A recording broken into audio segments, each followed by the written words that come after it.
Hi again, gendarme. Bye-bye, gendarme.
It's you again. What is it?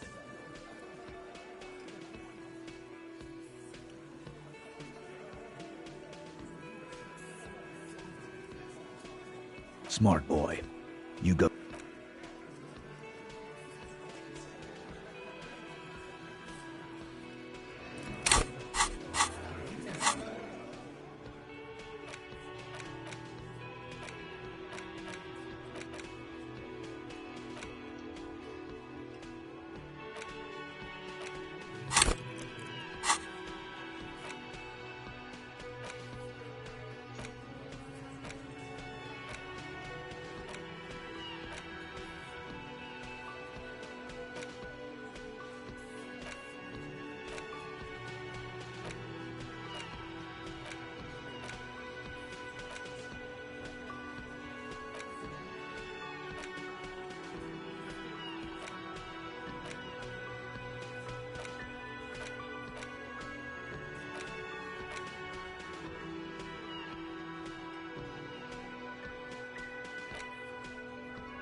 The man ponders his cooking utensils and gives you a little nod.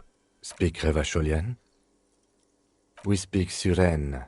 There is no such thing as the Revacholian language. But don't worry, your message remains clear. The cook is still smoking. Ash for. Good thing he didn't understand a word of your stupidity. He looks up at you. Then, shrugging is an international sign.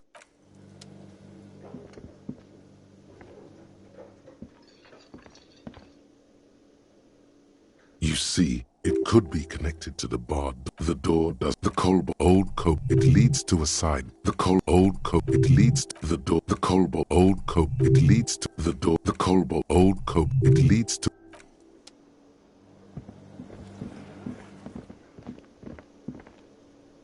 Hello, officer. I think I almost... Oh, hello, sweetie.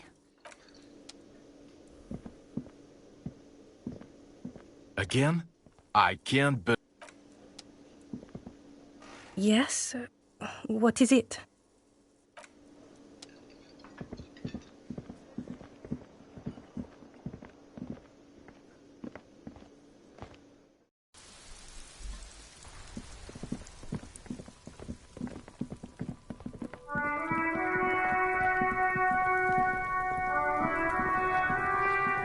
Fuck does Kuno care? No, Kuno doesn't give a fuck about bugs. So he knows locusts are bugs. Oh my god, I told you that shit is lame! Shut up, see. Now they're gonna take you to lame prison!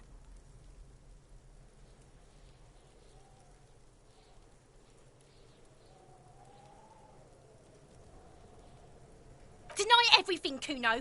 You need to lawyer up.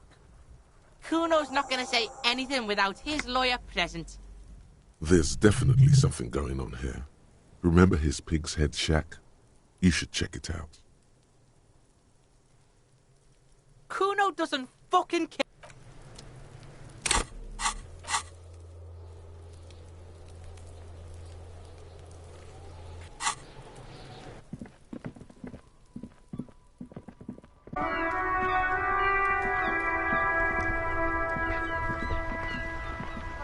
Officer, wouldn't be the same. The prick is gone. I can barely believe it. But the underlying sadness casts a deep shadow over his wrinkled face. hell, most likely, he was an absolute Kent.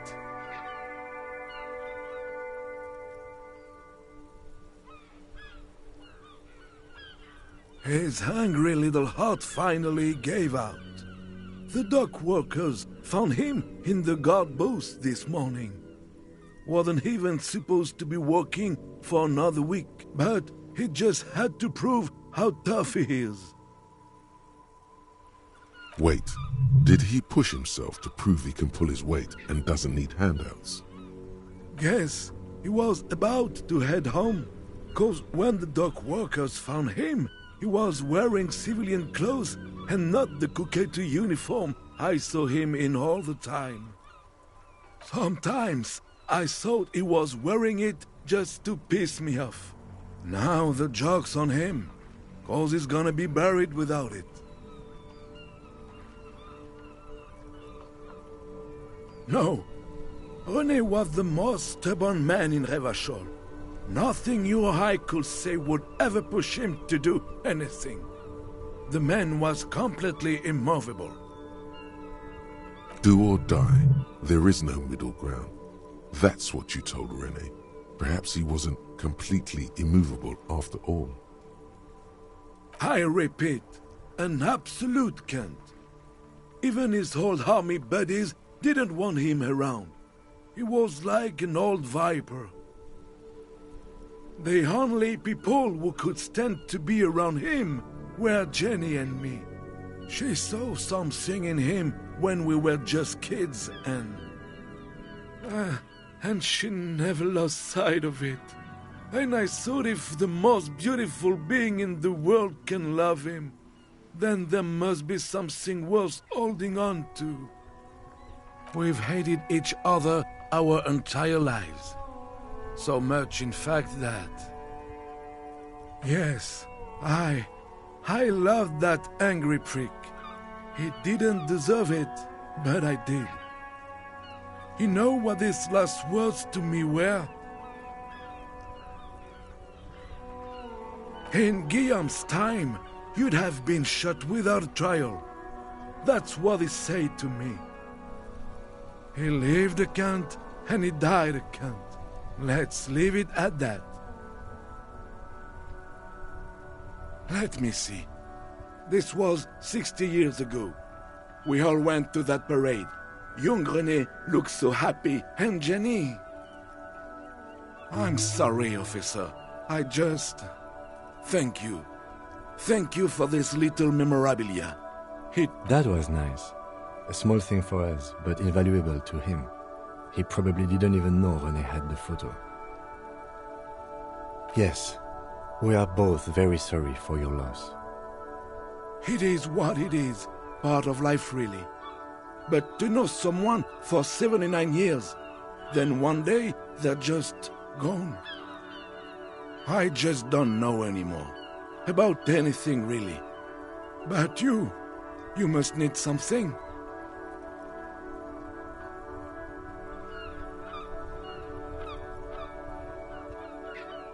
René wasn't really what you'd call a botanist, officer.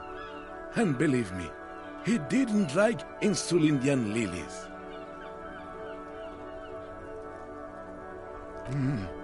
That's their old name, dating back to the time of kings and crests, and all that other stuff he loved so much. There were many reasons, but mostly it was the communals. They called them the Bells of Revolution. I guess in the end, the Insulindian lilies were just another piece of the whole Insulinde. The Royalists had to surrender to the Mazovian insurgents. It doesn't really matter anymore. Yes? What about René? Yes. It is... I just don't know anymore.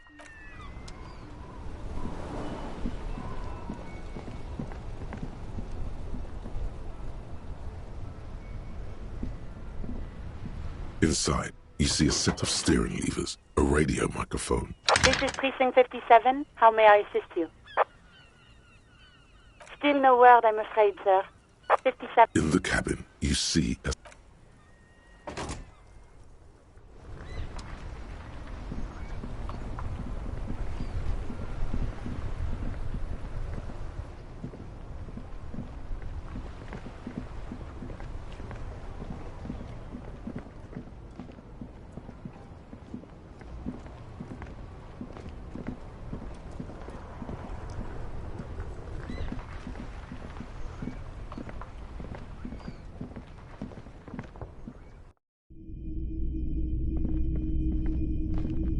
Hello, hello. Let me know if I can help you with anything. Someone else came here earlier today asking the same question. This is a pawn shop, and it did feel as if you've met before. Oh God. The lieutenant shifts from one foot to another, alert. Sure, man.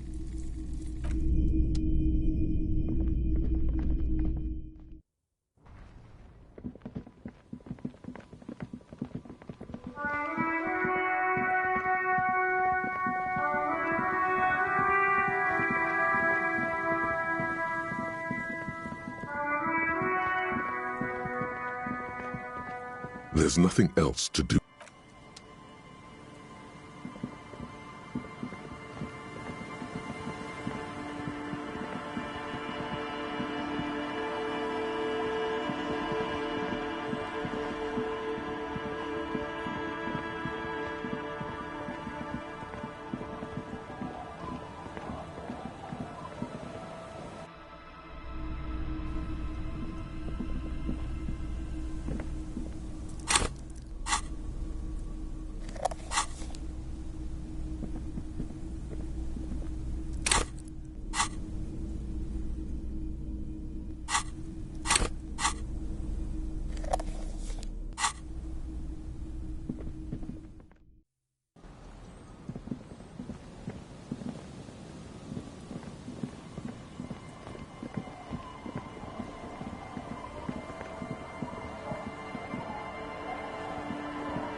The scruffy-haired little boy kicks a stone while the other watches him do it. The scruffy-haired little boy kicks...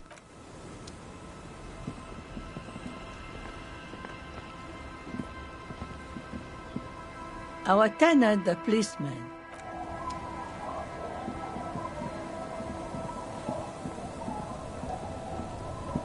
Aye, the sea's gonna calm down soon. I can feel it. The wind is turning south.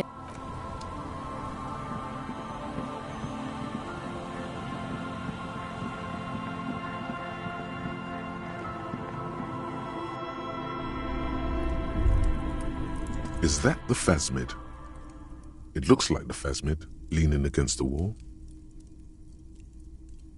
Wait, what if this is the fishing rod situation all over again?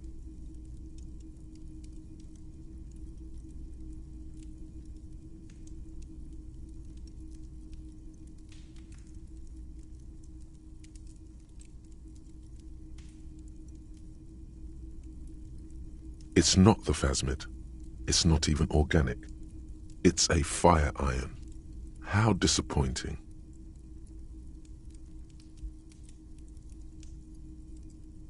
Right? You'll have better luck next time, though.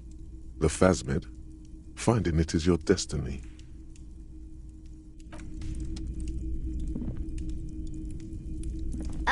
Mister, what were you doing in my fireplace? Oh, okay. It's Lammy! He's my friend. Lambie is a stuffed lamb that, admittedly, has seen better days. Lammy usually doesn't like strangers, but you're also fuzzy, like Lammy. Bye!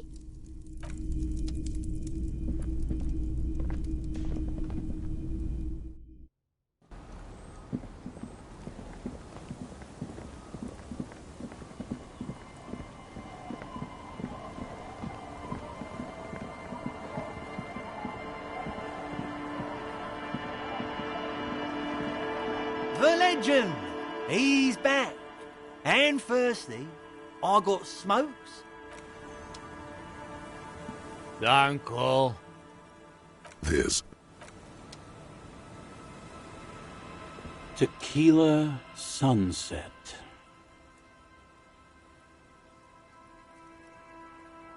Wonderful. Not much, but it will do. The tale I'm about to tell you is an urban legend particular to Martinaise. That said, I first heard it from a former bicycle courier in Coran. There are many variations on the basic story, and the details often conflict. What everyone agrees on is that nobody knows the exact nature or identity of the phenomenon. Are you telling the story of the headless... Shut the fuck up, Rosemary. Summer of 44. 17-year-old Gertrude Hett is walking home from a late shift at the harbor. It's almost midnight. She stops for a cigarette near the canal. The streets are warmed by a southerly breeze. The lights of a passing motor carriage bloom and fade in the distance. In the harbor's dark, her cigarette is a beacon, dancing alone. The image comes to you effortlessly, as though you'd walked the same streets yourself 1,000 times. Our heroine finds herself enjoying the peace and quiet the canal provides. What she doesn't know is that her peace is about to be shattered. From behind her comes the clattering of hooves. Startled, she turns around, and what does she see? Well, yes, but it's the man on the horse that's of interest here. A man...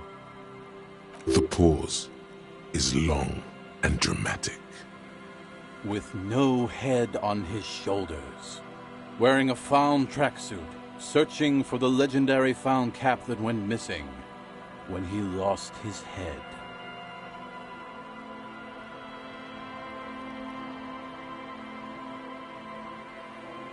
I thought that he rode a headless pig. Well, there are many versions of this story, the most peculiar of which has the headless found rider riding on the back of another headless man. If I hadn't lost my keys that one time, I'd agree with you. But life is a cruel mistress. Gertrude Het may have been the first to witness the headless Faun rider, but she wasn't the last. Oh no. Tell him about the two feminists by the locks. Fuck, Rosemary, they were dating. No one said they were feminists. Everyone always misremembering this stuff. This wouldn't be the De Ponte Delgado case, would it? What? You know it? I've read the case file. But please, go on.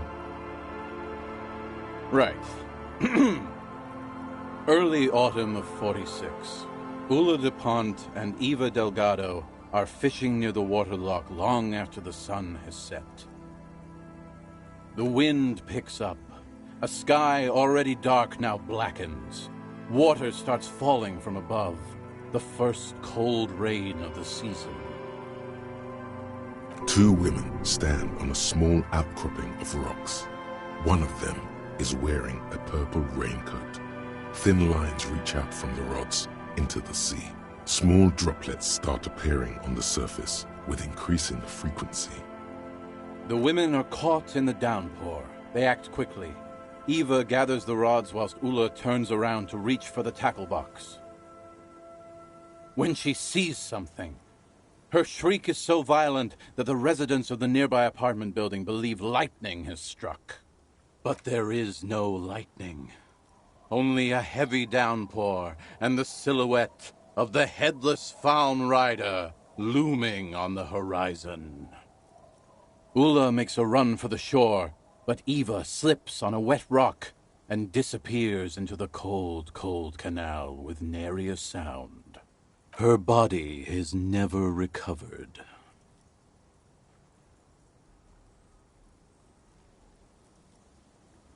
Word on the street is that she, gave herself facial deconstruction surgery. Real grisly stuff. That part, at least more or less, corresponds to the case file. See? Told you. Anyway, that's the story of the headless Faun rider. Pretty crazy, huh?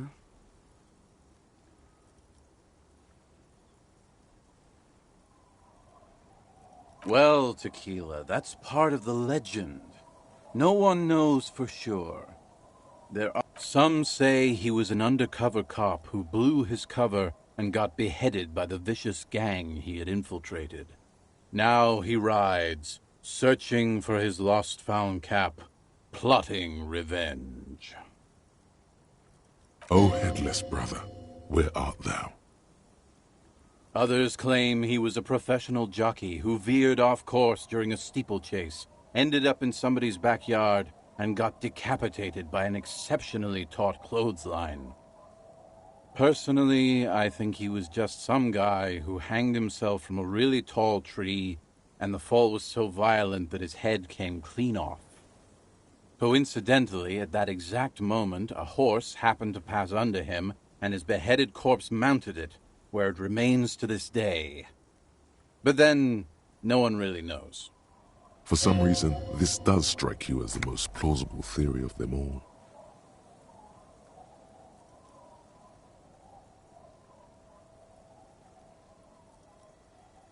That would explain the tracksuit and his need for revenge. Not sure how the horse fits in, though. I don't know, I don't buy it. Anyway, to each his own. You want to hear any other stories?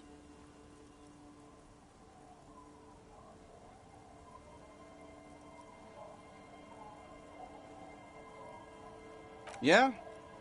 Why don't you go eat shit, Tequila? There's no way you know a better one than that.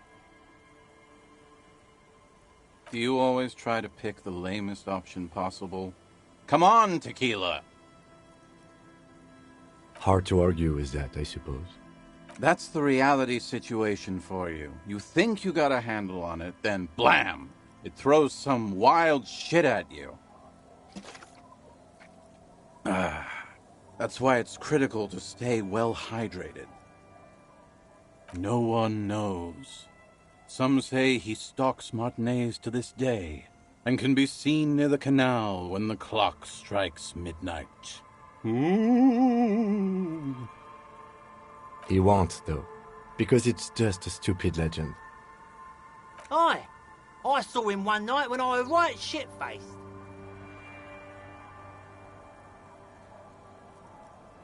I actually do have one. The strangest of them all. But I'll need to fortify myself before I can tell that one. Do you have anything to fortify old Doom Spiral? Tell me you got some story juice. It's very hard to tell a story when one's mouth is dry. He breathes in deeply, preparing his recitation. The tale I'm about to tell you is an urban legend particular to Martinez. That said, I first heard it from a former bicycle courier in Coran.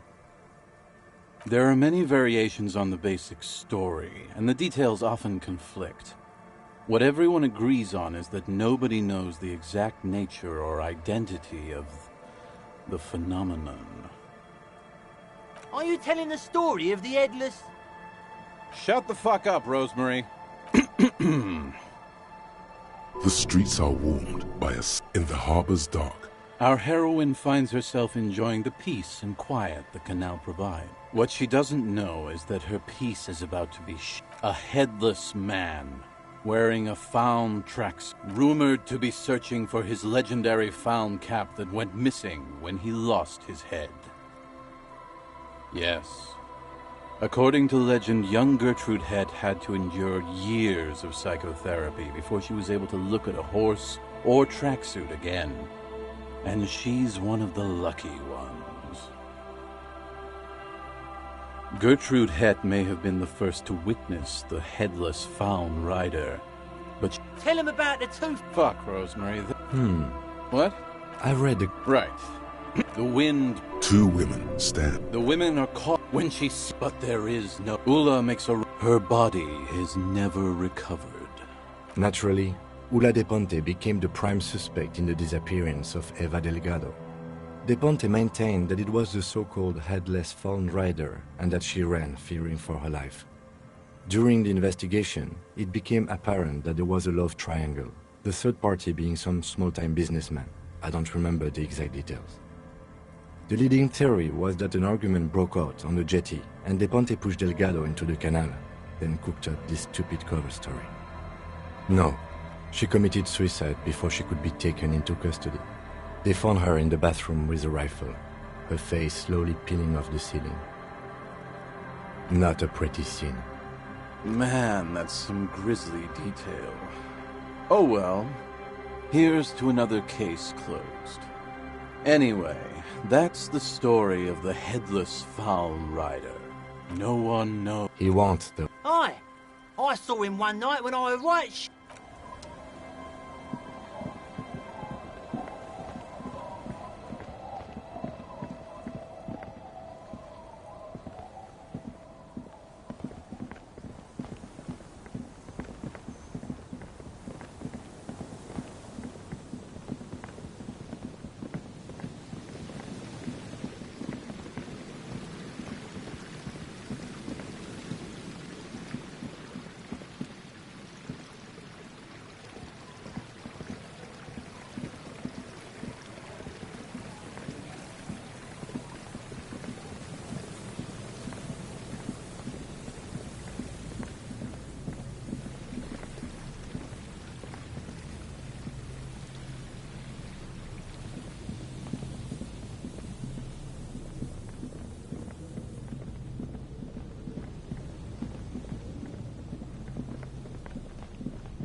A row of ghostly shades facing a crumbling wall, with another 7 shades standing a cold...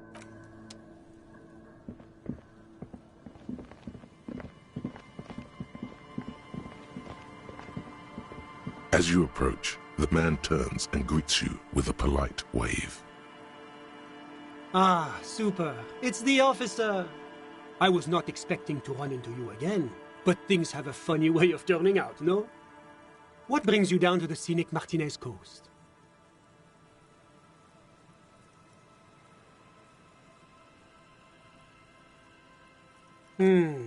Well, that's très simple.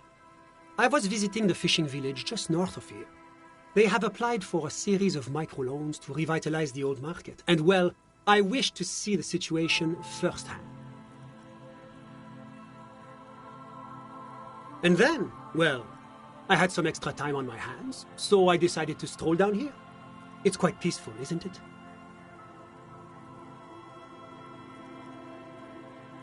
Yes. There's nothing like a stroll along the coast to lift one's spirits. Ah? Is that what those pockmarks are? I might have guessed. Fascinating how much history is contained right here, if only one knows where to look for it.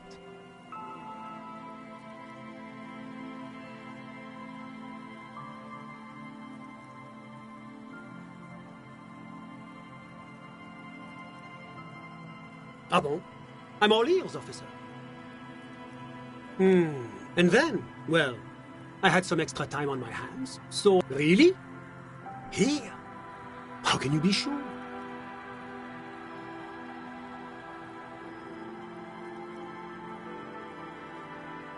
Ah? Is that what those pockmarks are? I might have guessed.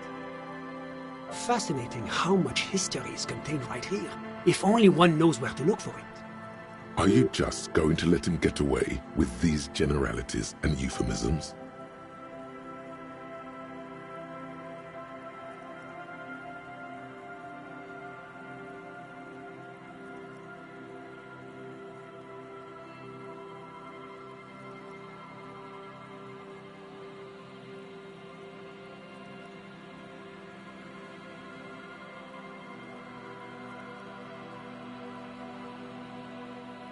Yes, the loss of human life was truly catastrophic. This is why the Coalition is so focused on preventing another war.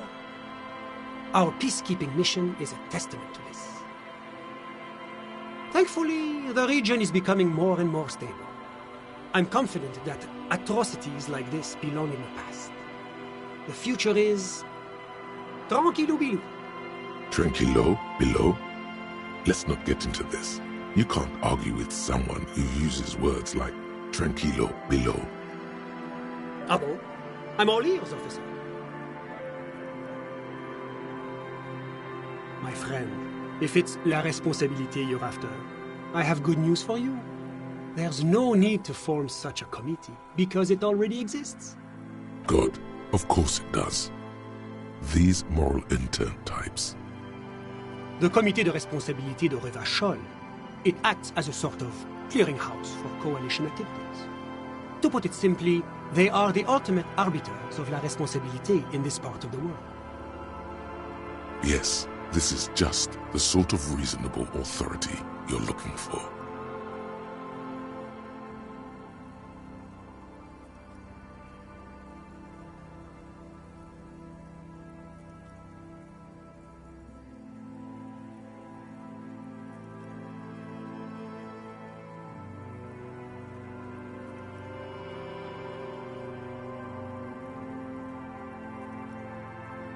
I would offer to connect you with the committee myself, but alas, I am not actually in Martinez.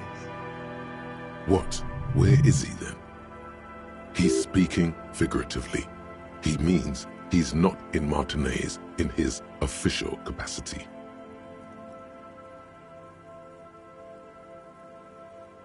Précisément.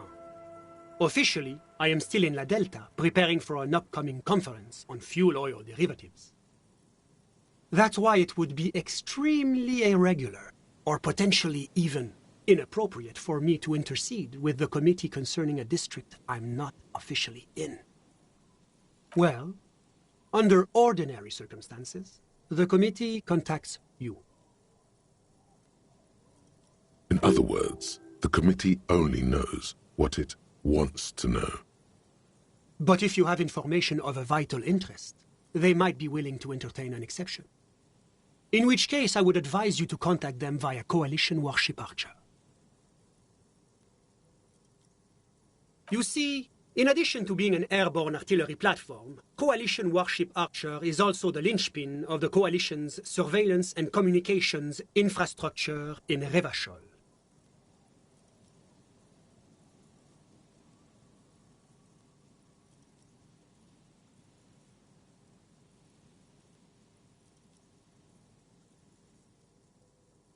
And listening.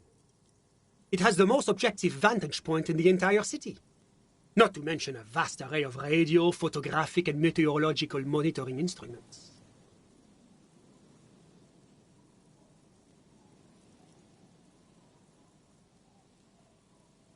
I find it a great comfort to know there are benevolent powers watching over all, in strict accordance with the Wayfarer Act and the Brüssel-Mühne Convention.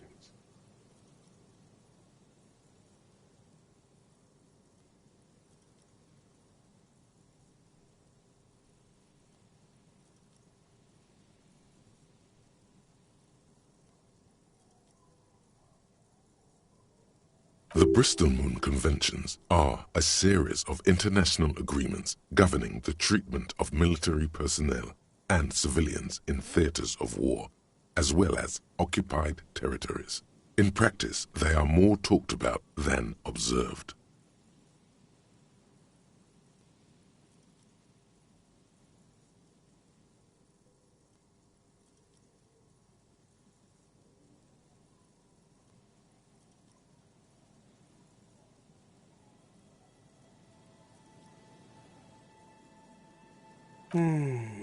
This is quite the problem. Very tricky. Of course, the Archer has orders to fire on any unidentified aerostatics that might approach it, so it might be safer to get in touch from the ground. But in that case, you would require a radio transmitter capable of broadcasting on Coalition frequencies. And that kind of technology naturally isn't typically available for non-Coalition use. I suppose there might be some way to circuit bend your way onto those frequencies, but you'd have to be one of those techno-tinkerers to do it. Unauthorized circuit bending is a very serious matter with grave security implications. But as of the moment, there is no specific law forbidding it. In Revachol, at least. Sounds like something that programmer we met in the church might be able to help with. Let me just say that I have complete confidence in the RCM. I'm sure you'll figure something out. Always my pleasure to be of assistance to the RCM. Godspeed, and if we don't meet again, bonne chance.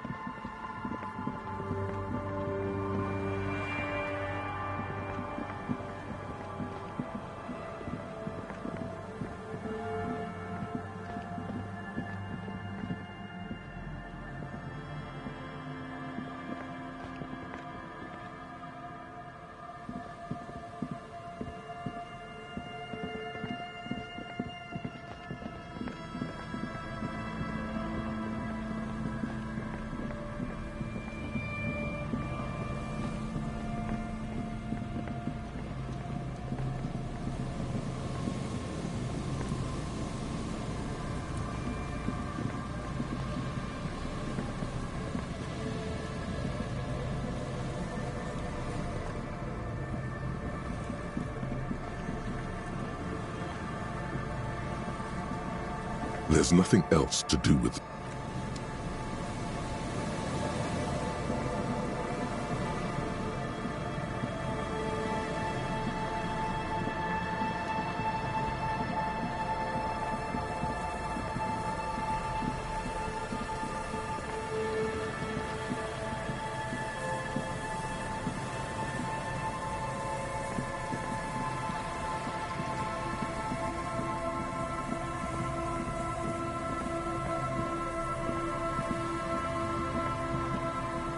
You see, a once bright mural towering above you. The signage has peeled off over the years, but you can still make a slogan used to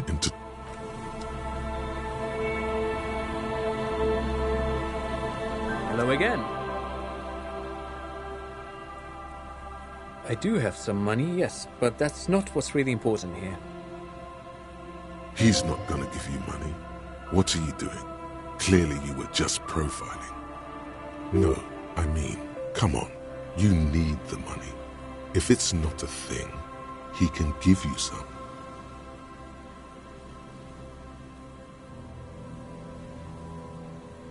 Oh no, I don't have it on me, officer. I was talking in more general terms. I'm just spending time with my kid here, showing him around the lesser-known parts of our hometown.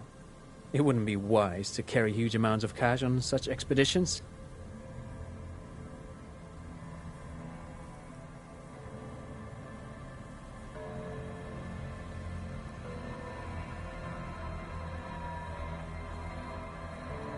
Not that he would have to worry about being robbed. He looks surprisingly buff. Does he work out? I do some Lomantang stick fighting now and then.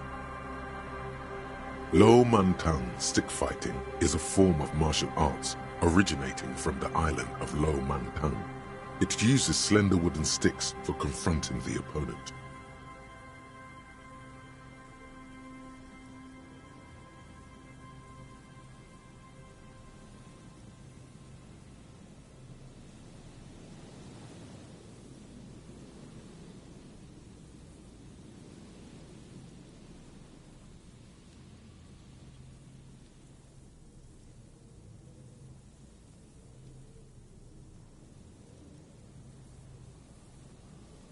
Actually, a great many cultures have their own version of stick fighting, such as the sacred Mabolo tradition of the Harli people, the name deriving from the butterfruit tree traditionally used for crafting the long, slender sticks, whereas the sticks used in other cultures.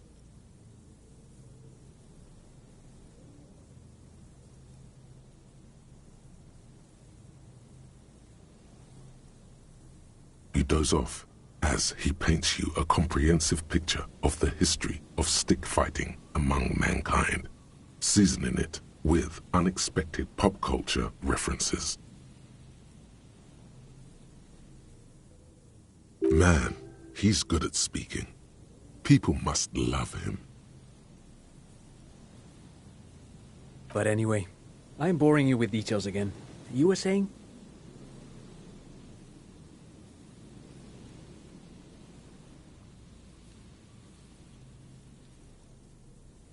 Then I guess everything got said, right? Sure, what's on your mind? But of course, what...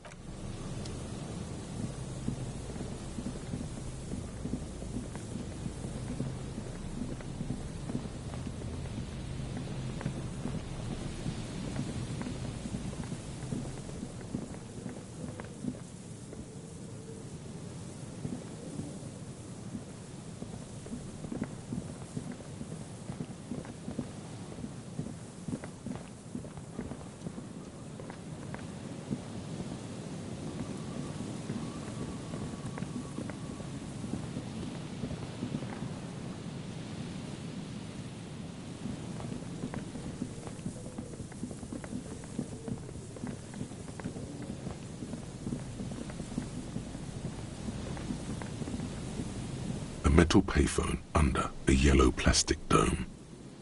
There's a bitter...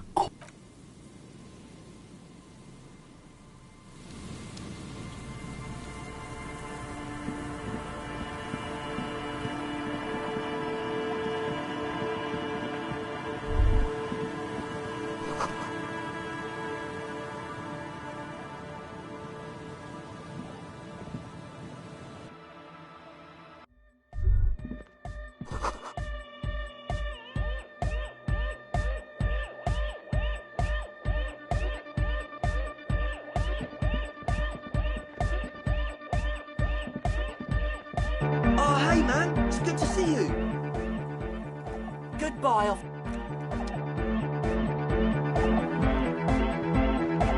Good morning, comrade. Yeah.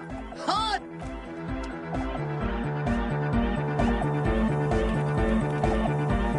Yes, what is it?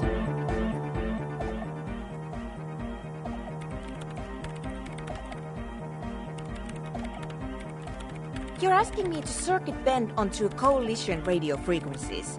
You want to know, is it possible? Probably. But is it a good idea? I'm not so sure. The main difficulty will be finding an antenna powerful enough to reach those frequencies. Unfortunately, you can't exactly buy mega long-wave antennas off the shelf.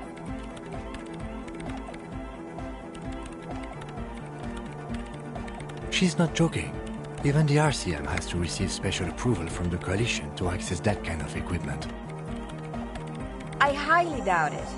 That tower is barely able to transmit shortwave signals across the bay.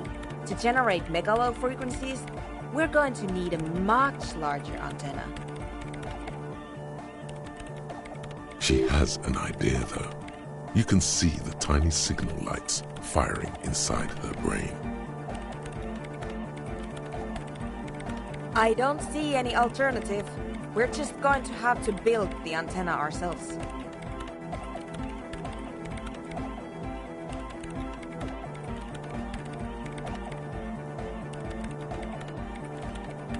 Not the sort of antenna we require.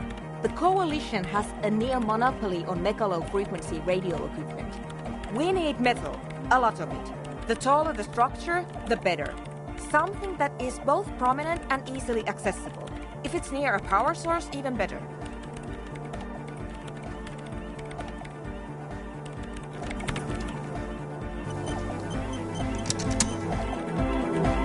Yes, what is it? Close your eyes. Unfold your mental map of Martinez. It's morning. You're standing on the plaza before the whirling in rags.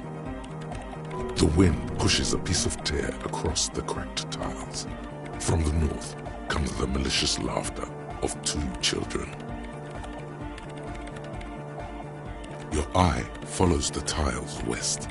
You see a bench and a few twisted, pitiful trees. Then, just water. From behind you, a low, spectral voice whispers, "Nay." Beyond the unkempt backyard rises a monstrous assemblage of concrete. Plus, the voice again, more urgent now. You turn around. The morning sun is blinding. You bring your hand to your brow, and a great shadow materializes before you. A towering beast, frozen in mid-air. The dead king and his horse. It could work. We'll need an adequate power supply and a great quantity of cable. If we connect the cables to some of the stranded lorries, we could theoretically increase the antenna's wavelength exponentially. Whatever ambivalence she had about your project before, she's now fully engaged in solving this technical puzzle. It's completely ridiculous, but I believe we could transform the entire roundabout into one solid fractal antenna. A note of awe in her voice. She's shocked and pleased by her own audacity. Yes, very likely the largest private antenna in Revachol. I have plenty of cables and amplifiers on hand. The power supply I will secure on my own. All we require now is the radio transceiver itself. I cannot answer that for you, but I don't expect it to be that difficult. If you have real to spare, you might even be able to buy one. But it doesn't really matter where it comes from. And before you ask, no, you can't have the radio from Makinema.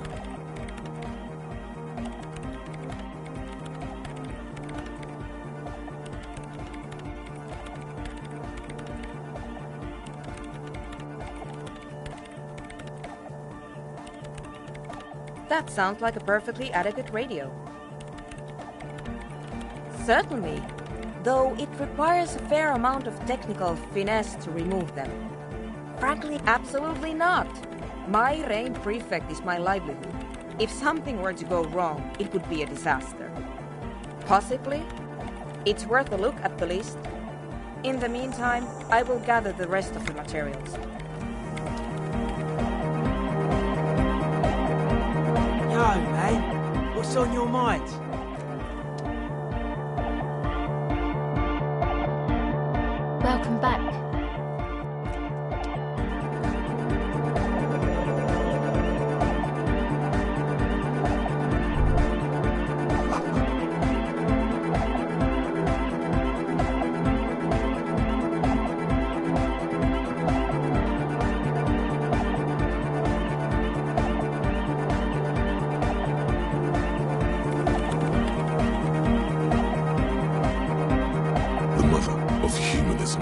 lies above you. A precious and complex wax painting. Yes, we all are. Her name, body, and rule are synonymous with humanism. The woman looks by in silence, smiling enigmatic. It's not spiritual. It's...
Now that you've acquired some stimulants, it's time for a little pick-me-up. Time to detect. This is so unprofessional of you. Think you can ignore this? Your moral compass telling you to sniff it? You've passed up your chance to start using speed for now, but don't worry.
You're back. Good.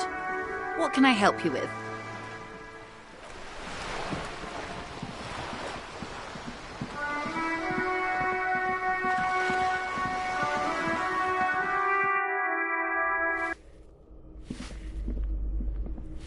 Give me a moment.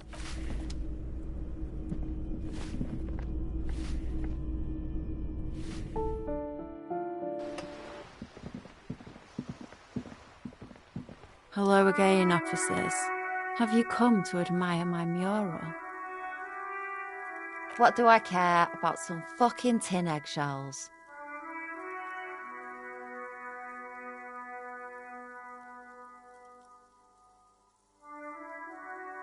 Ugh, alright, sad piggy. I'll give you this one. I saw a little girl in the fishing village running around with military-grade handwear. Look cute as hell. Could that girl have been little Lily? It's not a bad place to start. Could have been her. Small kid with giant white armoured hands.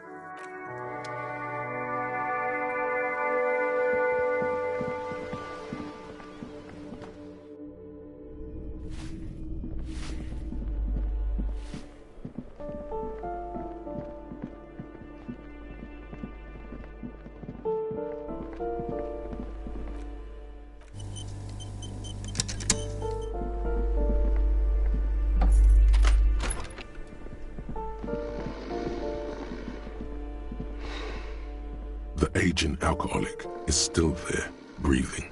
The air in the room is stale. Well, judging... The lieutenant's right. The man's unwashed hair bears a familiar ginger tone. Even the hair on his chest is coppery. The light from the window falls into his half-open eyes. Nocturnal lagophthalmos, the likelihood of falling asleep with partially open eyelids, rises after stimulant use and heavy drinking.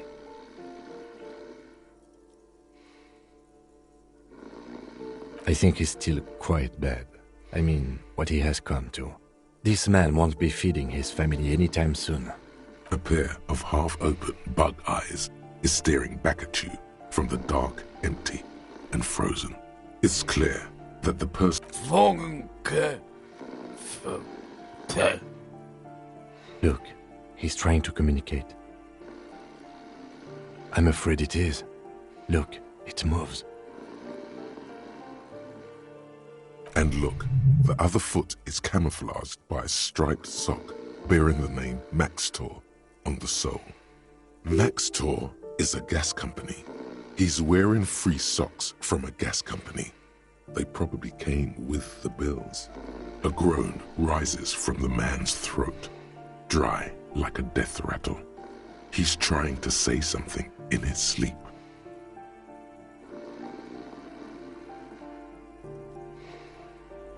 What is there to do? We could turn him on his side so he doesn't choke on his own vomit, but he's already on his side.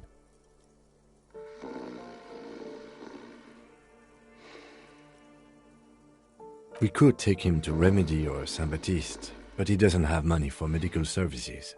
The almshouse would turn him down. They don't do charity for people who are trying to kill themselves. Besides, he'll be dead in a few. Years, months, weeks. The pile of blankets grunts miserably.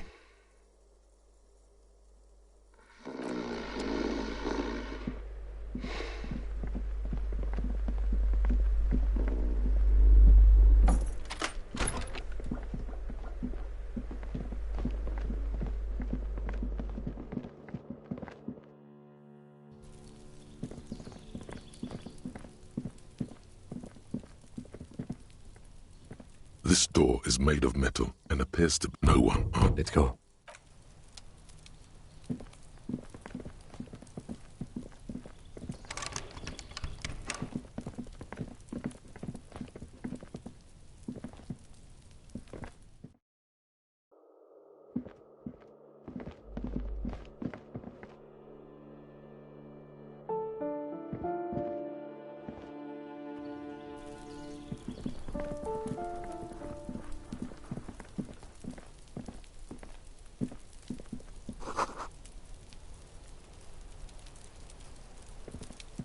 The door is closed again.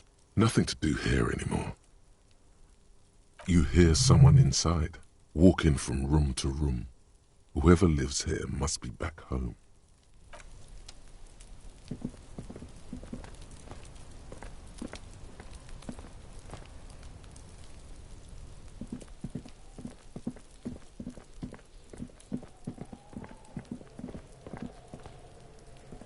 Trying to sneak up on me again!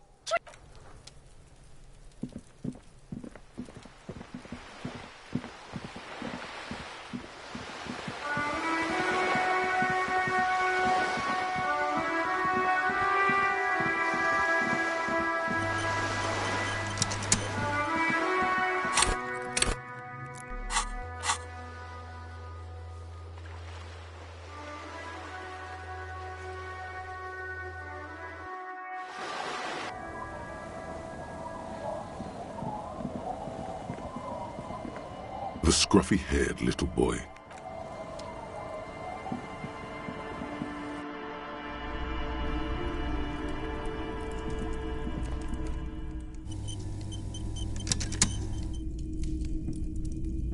Hello, mister. Oh, I had gloves. Very big ones. Heavy, too. Where did you get these gloves? Found them when Lemmy and I were playing hide and seek. In an empty house. Where no one lives. I hid them. The twins were gonna take them. They're stupid. We're going to need those gloves. It's for important police business. Oh. They're in my sandcastle. Behind our house. Under the sand. You can break the castle. It's not very good. Bye!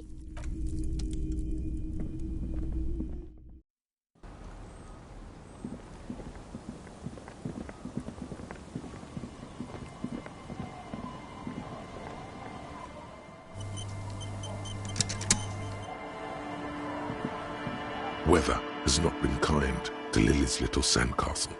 The once mighty towers are quickly eroding away. You can see something shining back to you from what must have been a vast underground catacomb network. The little castle?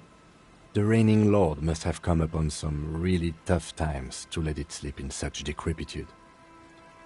The walls and floors give way to the giant's greed, collapse and present you with a pair of ceramic gauntlets. Congratulations. That's the gauntlets down then. We're...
Mister. Bye!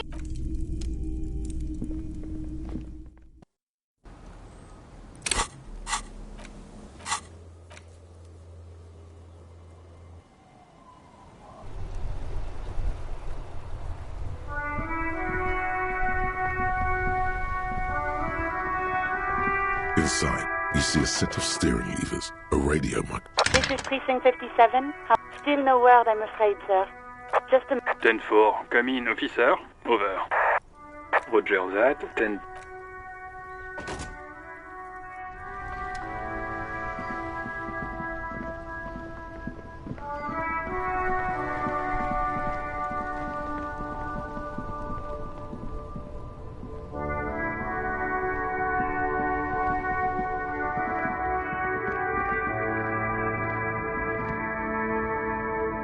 Everything's still cool here, office. Me? It's... This man probably comes from Seaguy, sometimes known as the Apricot Suzerainty. Very sharp, officer. I'm Serais. Apricot Suzerainty calls to mind an era when the Seaguy archipelago was colonized by Revachol. It's a bit of a slur, in other words. The Apricot Suzerainty is what the Seaguy archipelago is commonly known as in Revachol. It's a bit of a... No, apricots come from Seaguy. Speaking of...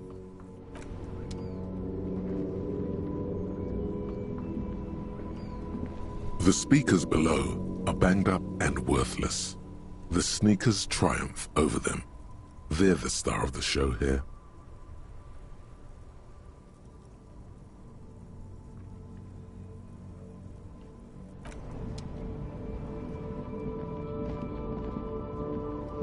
The shine on these sunglasses lasts a lifetime, officer.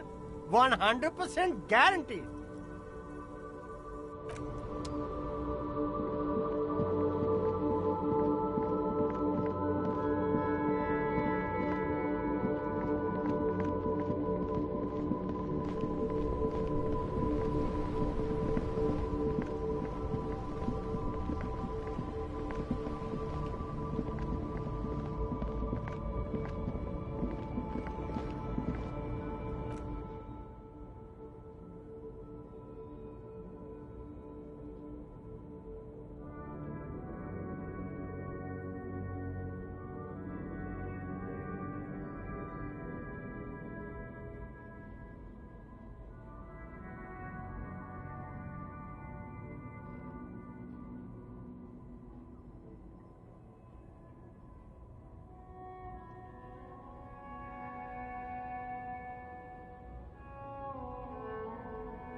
An old monument stands in the middle of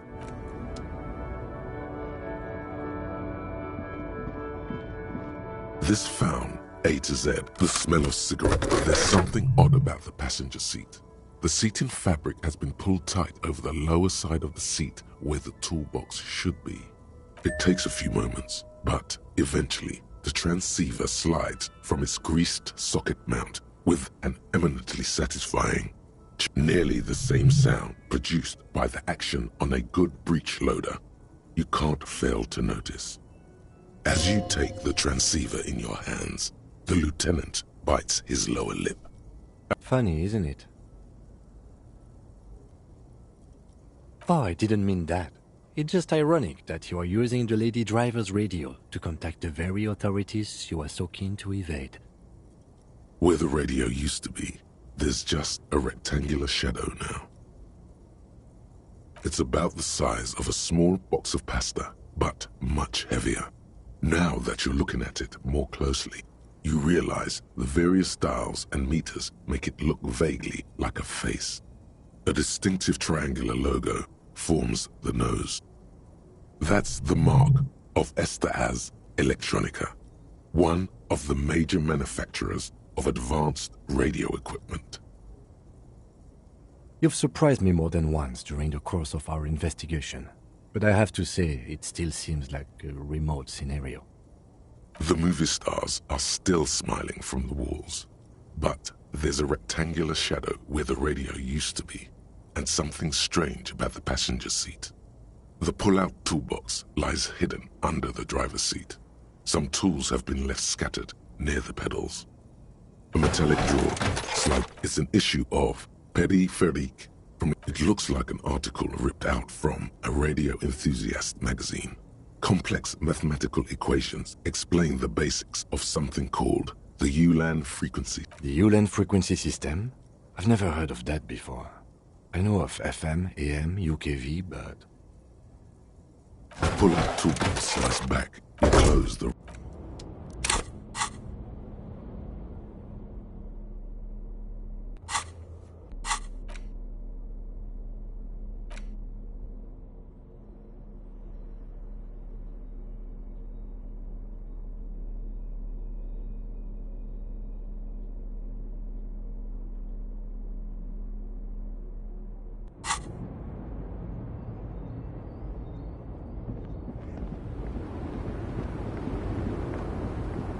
The woman is still hunched over the railing.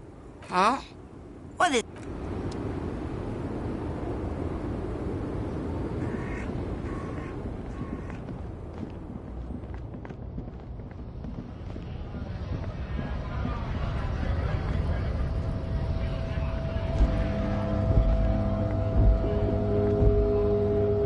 A lorry stuck in the windows are fumes of heavy fuel oil waft over you.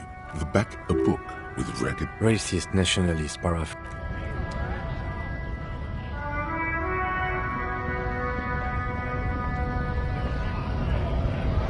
Right to work! Right to...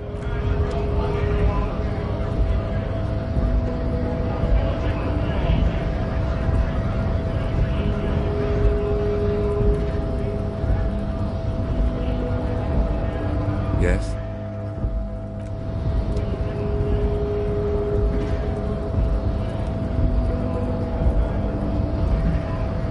Hola, Wandering Man.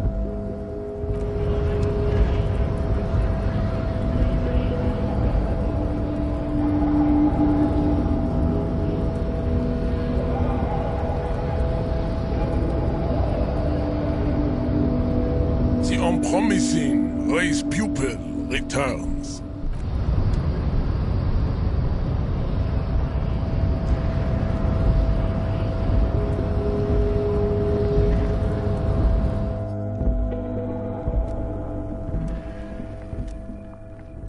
The payphone.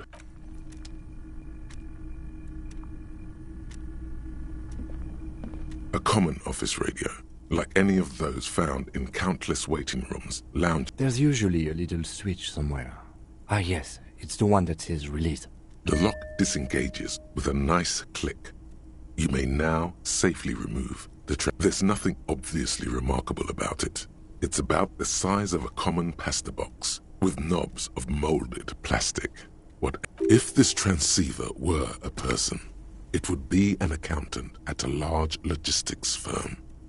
Perfectly competent, but unexceptional.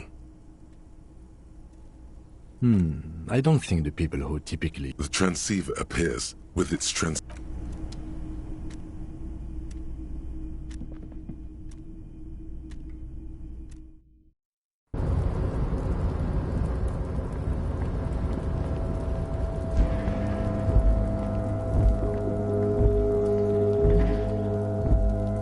This is...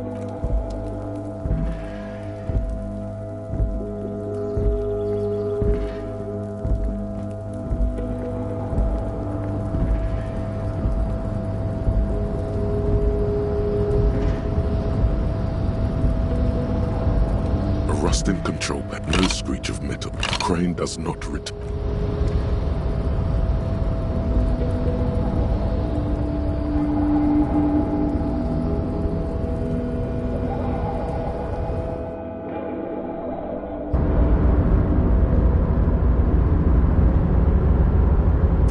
Stands at the far end of the shipping container. It's hard to say anything more about him. You cannot make out any of his details, but you do feel the overwhelming presence of capital. The feeling causes all the hairs on your body to stand at attention, like soldiers preparing for review. Something's amiss. The light beams bend around his face and scatter in 1,000 directions. It seems the laws of physics do not apply here. Trying to visualize the physics at play is liable to give you an aneurysm. Don't think about it too hard. In the general stillness, only your tongue moves, flickering as you utter. Welcome. Come in. Make yourself at home. Sorry, I'm not better able to receive you. I wasn't expecting visitors today. You can't hear him exactly, yet you're able to understand every word he says. It is very strange. An overwhelming hum covers everything. Voice doesn't escape from him. Now, what can I do for you, gentlemen?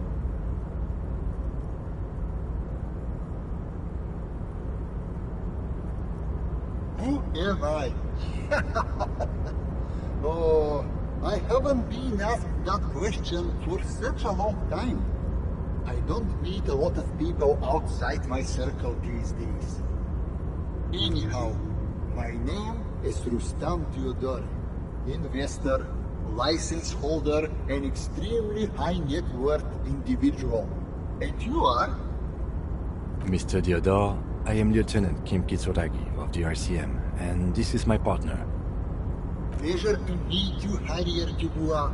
I must admit, the name suits you very well.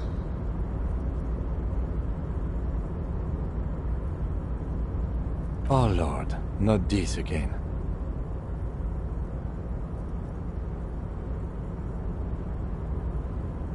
We have a murder to solve, and yet you go around bothering everyone about money, arguing that you think it's somehow related to the case.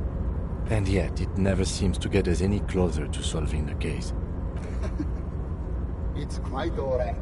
I'm used to the question by now.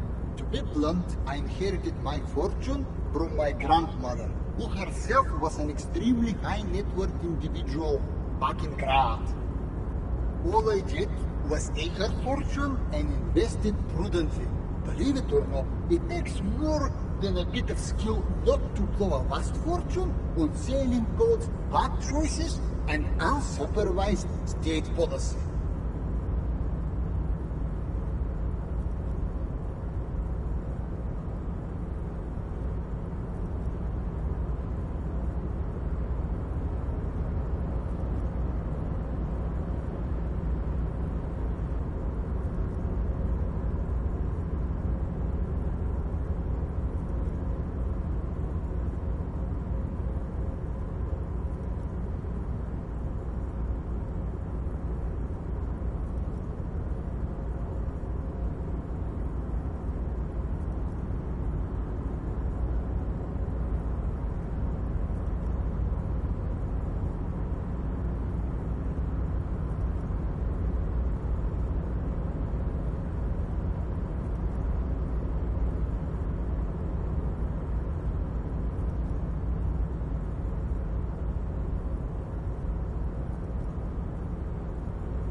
Actually, at the level this guy is, it takes several generations to do that.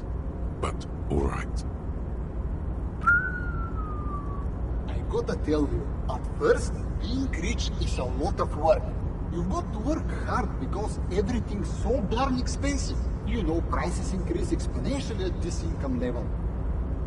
But then, once you've reached my position, it's nearly impossible for me not to make money.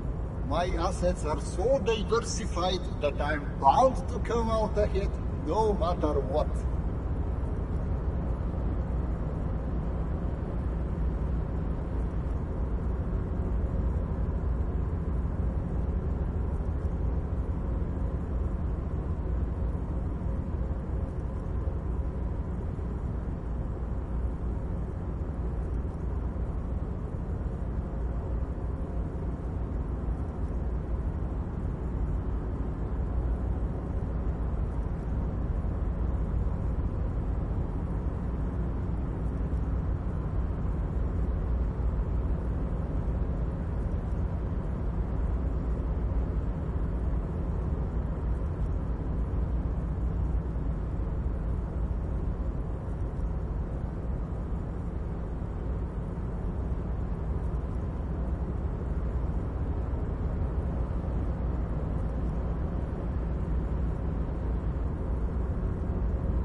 Some of my lower net worth friends say to me, but doesn't that take all the fun out of it?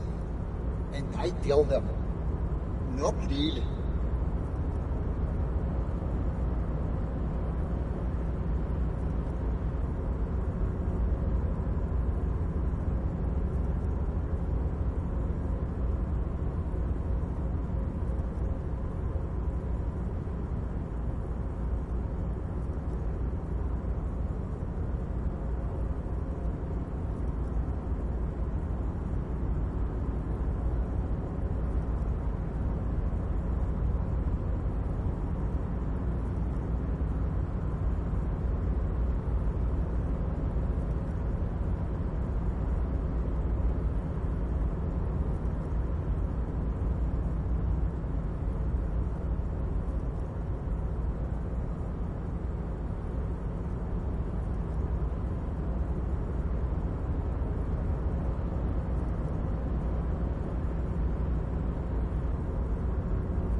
Sure, and they benefit when I buy things to stimulate the economy. Do you know how many jobs it takes to build and maintain a racing yacht? Dozens, at least. Of course, in the future, it will all be automated. But my point is this. Every man gets what he earns. It's the height of tyranny to take that from him. Capital makes one speechless, does it not? Blinds like the sun that rises from beyond the horizon after a gloomy winter.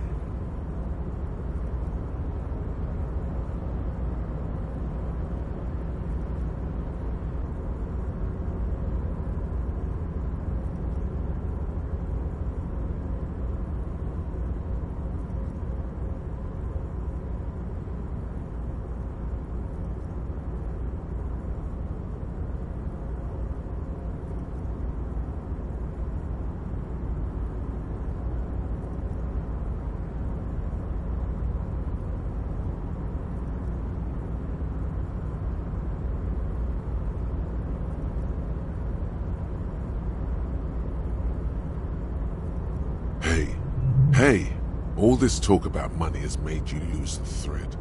What is going on with the light in this place? That's what you need to ask him about. What do you mean?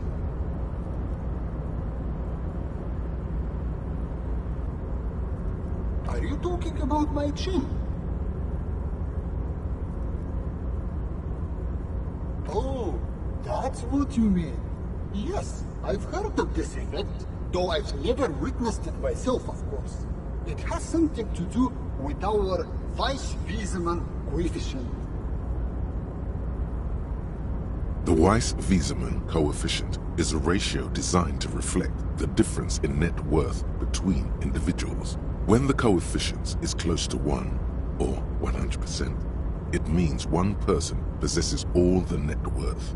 Among that group of individuals, it's been observed that when the Weiss-Wiesemann coefficient reaches about 0.96 or so, the laws of physics begin to bend around the high net worth individual. Among other things. But calm down. I'm but a lowly single-digit billionaire. That's good. I see nothing of the sort. To be frank, all I see is a gentleman who's unusually well dressed for Martinez, in a cargo container, which I admit is odd. Yes, I imagine that does look strange. What do you mean? Are you talking? Oh. The Weiss-Wiesemann coefficient. The Weiss-Wiesemann coefficient for you and this individual appear 0.9998, repeating. That's not good for you. No, not really. They're actually... I see nothing of the sort. Yes, I'm traveling. This is a great way to get around. It's fun, it's safe, and it gives me lots of time to think. By the way, let me now ask you a question. Where are we exactly? In the very, very early days of colonizing this archipelago, the kingdom of Sirens, a precursor of a modern Sur-le-Clay, used to own the city of Revachol, an obscure detail in the bigger picture, but still worth dropping. A fellow history buff. I myself am currently reading up on Franco-Nigerian era trains. Very interesting stuff. It's a shame I can't get out and explore myself. One of the downsides of being an extremely high net worth individual is that mobs of low net worth individuals are constantly banding together to ask for money.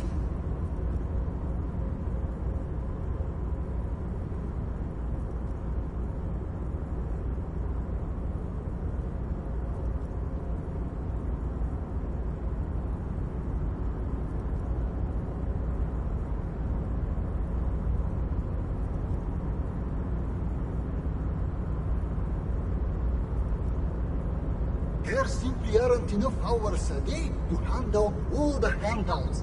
It's like feeding seagulls. There are always more, and they never seem to do anything interesting with it, except more seagulls. Spending money is a matter of desire. I'm sure you agree. I don't have the desire for spending it like that. Smart, you know? It also provides a means to hide from all the targeted advertising we extremely high net worth individuals are constantly subjected to. Luxury yachts, high fidelity portable radio systems, fail-proof outerwear, and so on. It just gets a bit middle class after a while. A bit bourgeois. What? No, I did not say that at all. Being rich is great. Just don't tell anyone I told you that. Could you please stop asking people for money? It does not reflect well on the RCM, and to be perfectly frank, we can't afford to look worse than we already do. It's perfectly alright. Based on your appearance, I can tell I'm dealing with a smart man. As you may know, us high net worth individuals do not have a lot of cash on hand. Investments and liquidity are enemies of one another. I think they only have coins for coffee machines. Here is 3 real. How much can you get for this? That's the idea, my friend. You've got to work for the rest. Maybe you can make that money grow. Come up with an investment plan. How's that sound? Thanks for...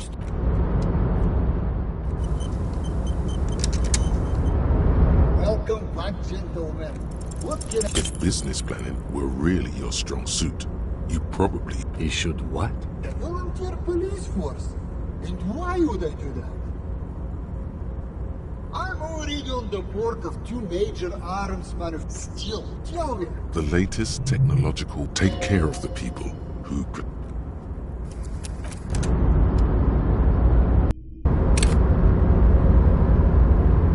Welcome back, gentlemen. What can I... If business planning...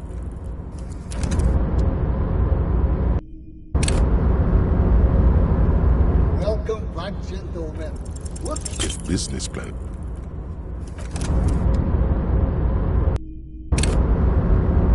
Welcome back, gentlemen. What... If business plan...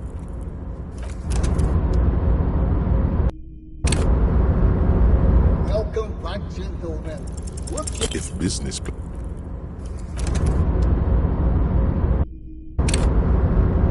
Welcome back, gentlemen. What... If business...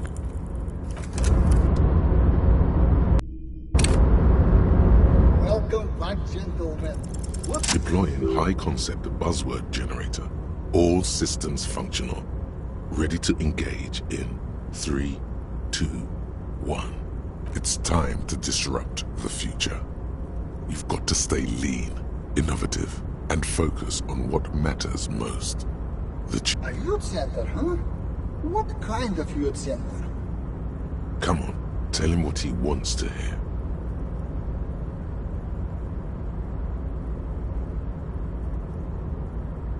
Brilliant.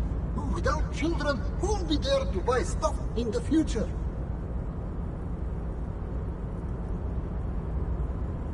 When life closes a door, it opens a window, yes? What's the expected return on this?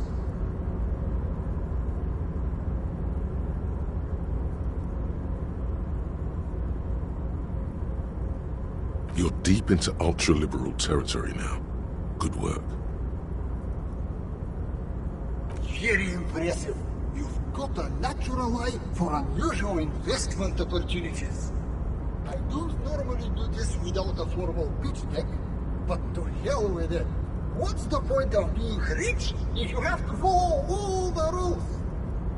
Here's the round of seed funding. This should be enough to prove out the concept and get things off the ground. Remember, it's not a handout. It's an investment, and I expect to see returns. The lieutenant stands there, dumbfounded. His mouth opens slightly. Then is he having a stroke?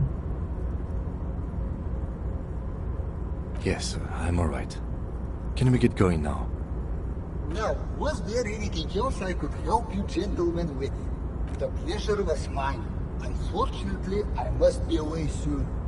The next time we meet, I'll farewell, friend.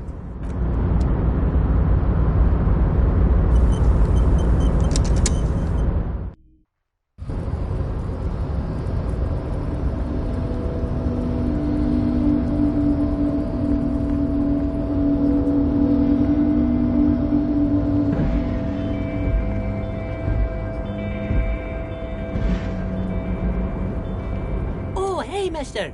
I'm not gonna bother you with a long greeting.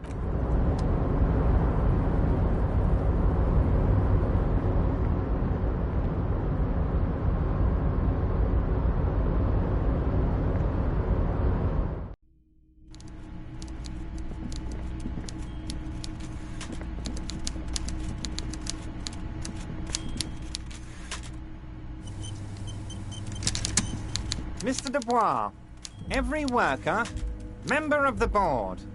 How can I help you today? Mega rich light-bending guy? Oh my god! How did that get in there?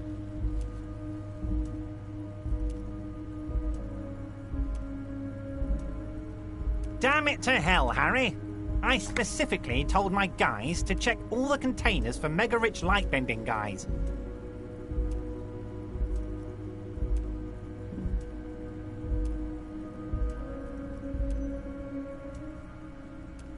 Honestly, Harry, We might be moving a spot of drugs through this harbour, but I won't be caught transporting the light-bending mega-rich. I have a reputation to protect.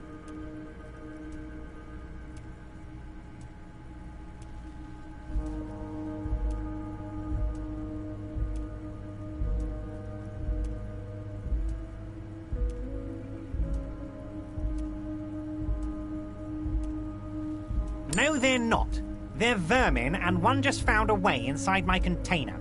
Soon, he'll bring the others. All 3 of them. Thank you for telling me. I'll see to this immediately. I shudder to think what you're going to tell me next, Harry. Not for 1 second did he believe there's an actual mega-rich person somewhere in his container town.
Hola, Wandering Man.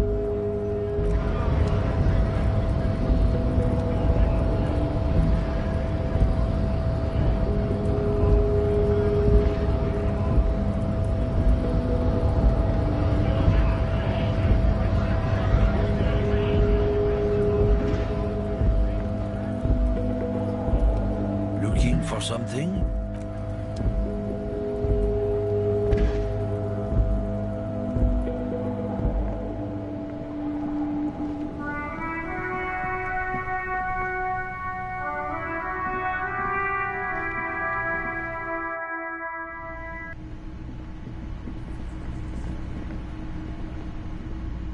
Hi again, gendarme.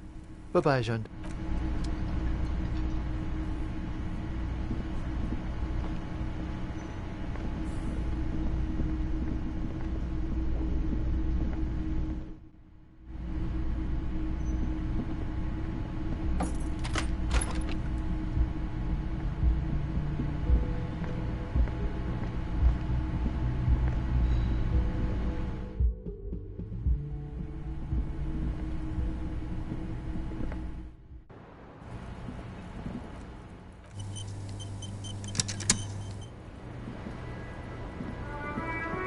Officer, it's a fine day for questions. She puts her coffee cup down with a soft ring as the porcelain meets the metal table. Did he? I never said he was a good man, or that he had good intentions, only that he was never bad to me. She doesn't care. If anything, she sounds amused. Where did they get this recording exactly?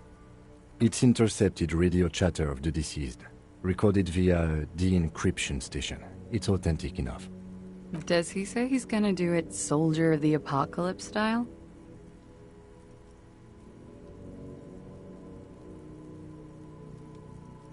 Yeah. That was practically his pickup line. Did he say whores a lot? Was he pretty much on the verge of doing it Cohoy style?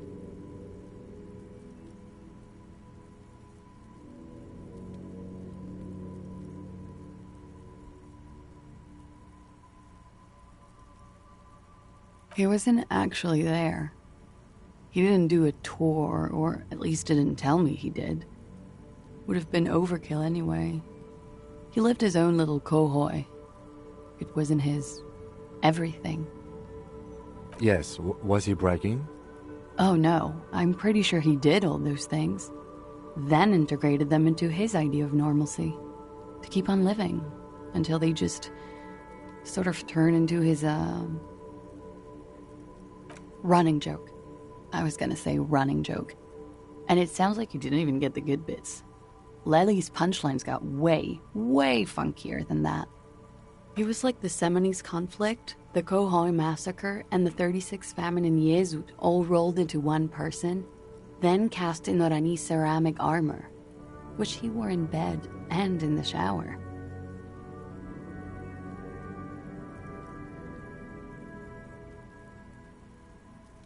We're all scraping up any happiness we can find, officer. Going around with our little scouring sticks. You, your first love, Mr. Khohoi here. Did he tell you he had actually done any of those things? He and Martinez, I mean? No. We were too busy laying waste to our own nervous systems to direct any of the fury outward. He seemed happy, I guess. What kind of man was he? Before you go, ask for details. She seems okay to talk about it. Thank you for clearing that up, miss. Whenever you're ready. I'm interested to hear what Titus Hardy has to say now. She takes a very small sip of her coffee and smiles. Like, for example, his name? Actually, officer, I didn't know his name. I just called him Lely. A nickname? I guess. He came from Lelystad. It's short for that. And it was his army name, apparently. He said his real name wasn't his. I tried to pry it out of him, but it was no use. Lelystad.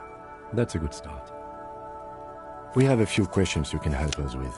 A few things a field autopsy alone can't answer. The young woman cranes her neck, trying to catch a glimpse of the page the lieutenant passed to you. On it is a list of autopsy observations recorded neatly in blue ink. Everything left to be clarified is in the column on the left.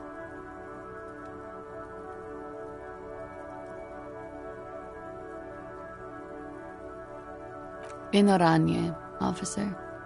It's, I think municipality is the term. A nowhere town there. The Lelystad municipality has few boroughs and even fewer cities. It's made of agricultural plots near the border of Gottwald. Executive summary: cows, silos, and wheat. Oranje? Oranje's map of waterways? This fits with his tattoo. You were almost right, officer. That means his race was occidental, not mondial. I'll update the form.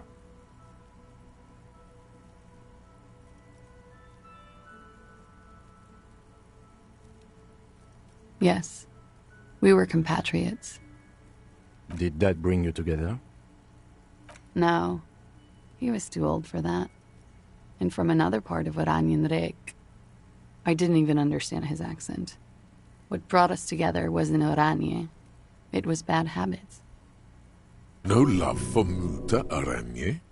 Wasn't he a soldier? No. He left the National Service after they taught him to do what he did on Seminine. He wasn't the flag-waving kind. He was the making money, killing people kind. He was by no means a stupid man. A people person. A small platoon leader. Certainly not a patriot.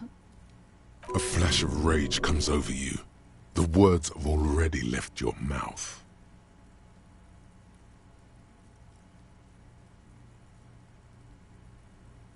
Had he passed that test, we wouldn't have gotten along. Come to think of it, maybe it was our hate for Oranje that brought us together. I love Revachol, though. I hope she loves me, too. He was 42. 42? Are you sure? I would have had him above 50. He had many scars that made him appear older. But no. We even celebrated his birthday, like, some weeks ago. It was a funny 2 days. He had little reason to lie to me. Looks like you were right, officer. Points are good. Have one, you old dog, before we all die.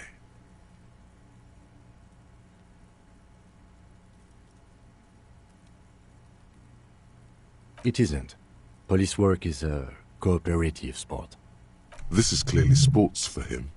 Something like archery or darts. That's too pinball for me. I just like to get autopsies right on the first try. Where were we? He's lying. Blue. Light blue. They were like little blue galaxies, you know? It was strange, seeing those eyes in his fucked up face. Pardon the swearing. I do him an injustice. He wasn't ugly. And he had a beautiful, soft voice. Very surprising, what with all the scarring. It was quite something, watching him speak. He had a combat wound on his chin and mouth? Yes. Severe. It made him look like half his face was cracking away in some strange smile. That and those eyes. Ah, yes. His hair, if you can remember? It was light brown, almost blonde. He darkened it with brilliantine, made oily. Not nice to stroke. I couldn't convince him to leave it alone.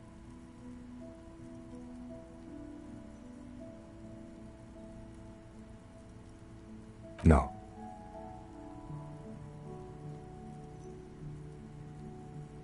Okay, sure. Here you go. What else are we missing, officer? Oh, that. Sure, waterways. It was mostly for showing off to chicks, though.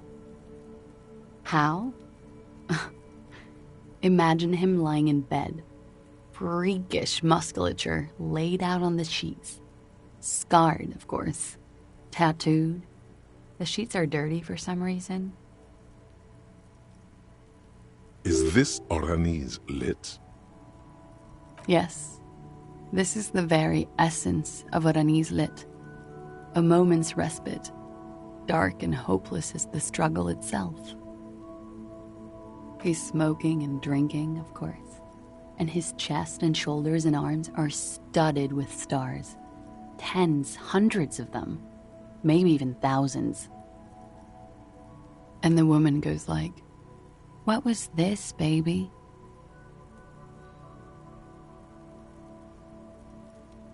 And he says, "That was too hardcore. Don't ask me about that." So she goes, "Okay, but what's this, baby?" And he's like, "Saw some bat shit there. Killed some loincloths." And so it goes. Star after star, port after port, third world country after third world country. And he's done horrible things in every single one of them. Oh yeah. No thank you. I've seen enough of him dead. I can tell you what they meant without looking at them. Go on. He was a blue-eyed boy with thick arms, from a small town. He was also poor, and the government of Orania needed some people killed, so they turned him into a grotesque killer. For money. He went to Killer Academy in Vredefort. Then he killed some people on the Semenine Islands. And on other islands, too. All of the islands. After this, he came to Revachol and got killed himself. Change of topic, perhaps?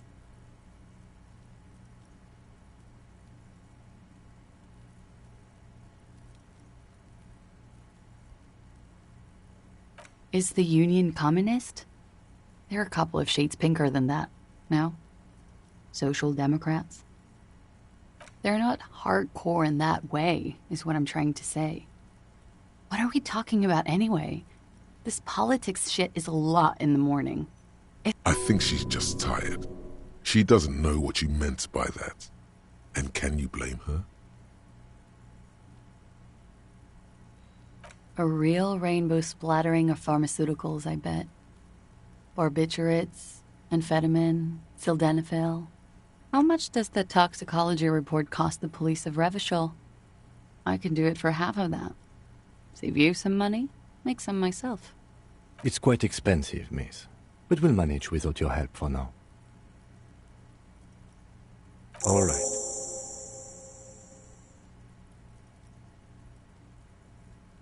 Coolly, gracefully, she pours herself more coffee.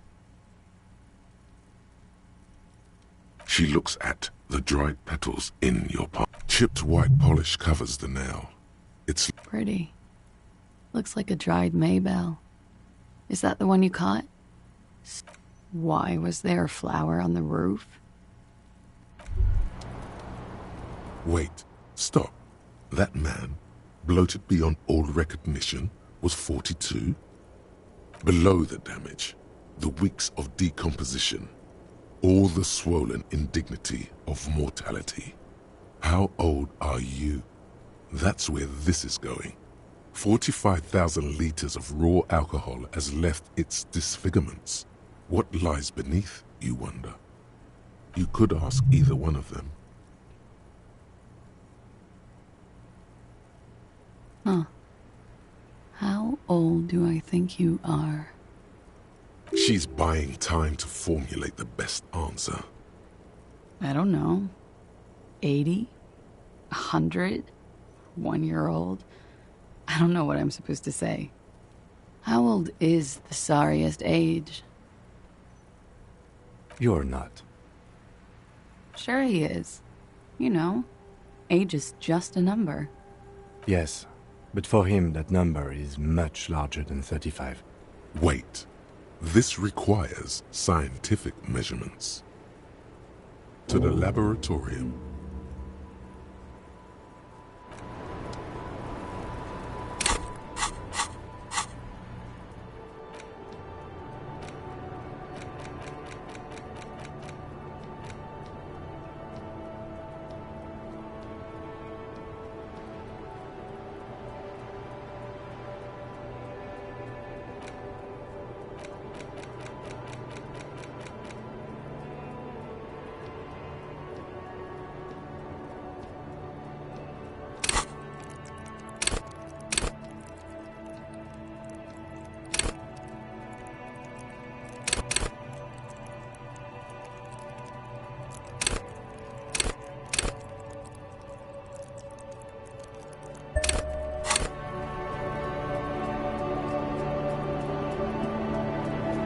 The same small, heavy door. No lock, and it's barred. Sounds like it's heavy.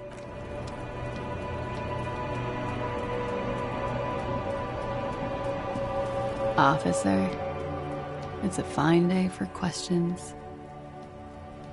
Sure. The record